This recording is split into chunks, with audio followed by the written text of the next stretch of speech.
Hey guys, I received this really good question recently that I didn't know how to answer. Somebody asked me, what's the reason for MRIs of the breast when there's already mammograms? So instead of researching and try to find the right answer, I'm going to bring in an expert. She is a full-blown radiologist specialized in breast imaging. Now, just to clarify before I bring her in, my questions are, what are the reasons that women get breast MRIs?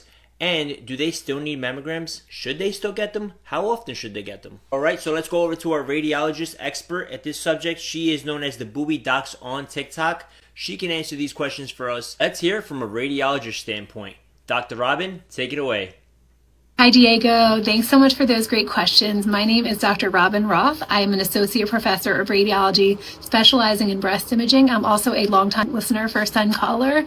So let's get after them. So number one, mammography is able to detect microcalcifications that may be the first sign of DCIS, or early stage ductal carcinoma in situ, which is the earliest form of breast cancer we can detect on a mammogram.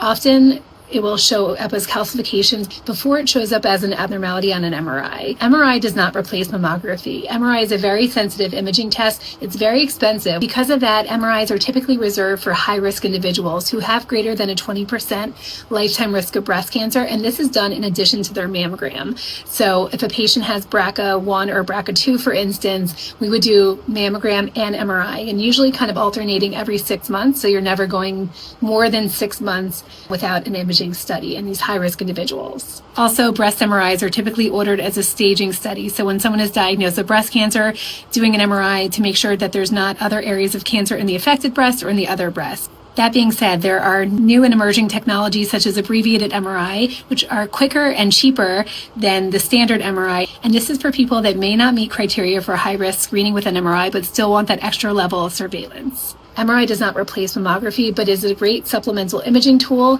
in people that are high-risk individuals, especially if they have dense breast tissue. I hope that answers your questions. As always, follow the Booby Docs for more of the breast information.